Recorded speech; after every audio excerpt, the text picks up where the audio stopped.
Hey everyone, welcome back to the channel. Today we're talking about Toy Story 5, the newest chapter in one of the most beloved franchises of all time. Now, whenever Pixar announces another Toy Story movie, there's always a mixed reaction. On one hand, these films have earned a tremendous amount of goodwill over the years. The original Toy Story changed animation forever. Toy Story 2 is often considered one of the greatest sequels ever made. Toy Story 3 delivered one of the most emotional endings in animation history, and even Toy Story 4, while divisive for most fans, gave Woody a meaningful new direction. So naturally, when Toy Story 5 was announced, many people asked the same question: do we really need another one? After seeing the film, I think the answer is yes, provided that Pixar continues finding fresh themes and new perspectives rather than simply repeating what came before.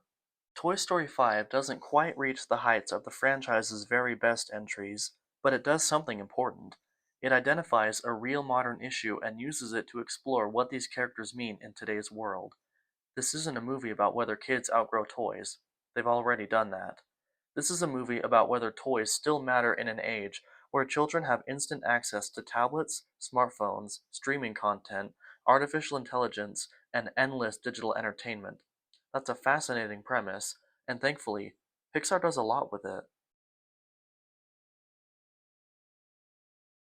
One thing that struck me about Toy Story 5 was how contemporary the main conflict feels. The original films were made in an era where toys occupied a larger role in children's daily lives. Kids would spend hours crafting imaginary worlds with action figures, dolls, board games, and toy sets. Today's childhood experience is very different. Many children still play with toys, of course, but they're also growing up with technology integrated into almost every aspect of their lives. Screens are literally everywhere. Entertainment is available instantly. Games can be downloaded in seconds. Social interaction frequently happens online. Because of that reality, Toy Story 5 asks a question that feels both natural and inevitable for this franchise. What happens when toys are no longer competing against other toys? What happens when they're competing against technology itself? The movie immediately gains relevance because this isn't a hypothetical concern. It's something parents, teachers, and children are dealing with every single day. One thing I really appreciated is that the movie avoids taking the easy route. A lesser film would simply portray technology as the villain. It would spend 2 hours saying, phones are bad, tablets are bad, screens are bad. Thankfully, Toy Story 5 is smarter than that.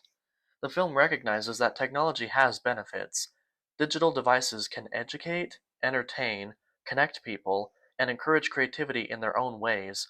The movie isn't interested in demonizing technology. Instead, it's interested in asking what might be lost when physical play becomes less common. That's a much more nuanced conversation. The conflict isn't really toys versus technology. The conflict is imagination versus convenience, connection versus distraction, physical experiences versus digital experiences. And the movie does a pretty good job exploring those ideas without becoming preachy. At no point did I feel like Pixar was wagging its finger at younger audiences. Instead, the film encourages viewers to think about the unique value that toys bring to childhood. For me, the strongest aspect of Toy Story 5 is its exploration of obsolescence. This has always been a franchise concerned with purpose. In the first film, Woody fears being replaced. In the second film, he confronts the possibility of being preserved rather than loved. In the third film, the toys face abandonment. In the fourth film, Woody struggles with his changing role. Toy Story 5 takes those ideas and evolves them further. Now the question isn't whether a specific toy will be replaced. The question is whether the entire concept of toys is becoming obsolete. That's a powerful idea. Woody, Buzz, and the others have always understood their purpose. They're toys. They help children imagine. They provide companionship. They create joy. But what happens when children seek those experiences elsewhere? What happens when a toy isn't competing with another toy, but with an entire digital ecosystem designed to capture attention? The movie often returns to this question, and I found it surprisingly emotional, because underneath the toy story is a very human story. Many people can relate to feeling outdated. Many people wonder whether they still matter in a rapidly changing world. Many people struggle with the fear that society is moving on without them. The toys become a metaphor for those anxieties, and that gives the film a lot more depth than I expected. Let's talk about the emotional side of the movie, because if there's one thing audiences expect from Toy Story, it's heart. Pixar has repeatedly made people cry with this franchise, including me. Whether it's the ending of Toy Story 3, Jesse's backstory in Toy Story 2, or various moments throughout the series, these films have always understood how to connect emotionally. Does Toy Story 5 reach those same heights? Not as much as previous entries. I think there's one scene that will be remembered that made me shed a tear, but the scenes in general won't quite be remembered alongside the furnace sequence in Toy Story 3 or Jesse's montage in Toy Story 2. However, that's an incredibly high standard.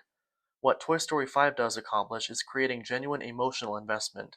The themes resonate, the character relationships work, the stakes feel meaningful, and the movie consistently approaches its subject matter with sincerity. That sincerity matters. The film never feels cynical. It never feels like a cash grab trying to exploit nostalgia. It genuinely seems interested in exploring new ideas through these characters. It almost goes without saying at this point, but the animation is beautiful. Pixar continues to push visual storytelling forward. The level of detail, lighting, textures, and movement is extraordinary. What's especially impressive is seeing how far animation technology has come since the original Toy Story in 1995. Looking back at that first film and then watching Toy Story 5 is almost surreal. The technological evolution is staggering, yet despite all the advancements, Pixar understands that technology alone isn't enough. The visuals serve the story rather than overshadow it, and that's exactly how it should be. While I enjoyed the movie quite a bit, I do have some criticisms. For one, certain story developments feel predictable. This is the fifth film in a franchise that's been around for over 30 years, and some narrative patterns start to feel familiar. There were moments where I could see the destination long before the movie arrived there. I also think some of the themes could have been explored even further. The movie raises fascinating questions about technology, attention, childhood, and relevance. At times, I found myself wishing Pixar would spend even more time digging into those ideas. The material is rich enough to support deeper exploration, and while the emotional moments are effective, I don't think they're quite as devastating or unforgettable as the franchise's greatest emotional scenes. Those criticisms prevent me from putting them in the same tier as Toy Story 2 or Toy Story 3, but they're relatively minor issues in the grand scheme of things.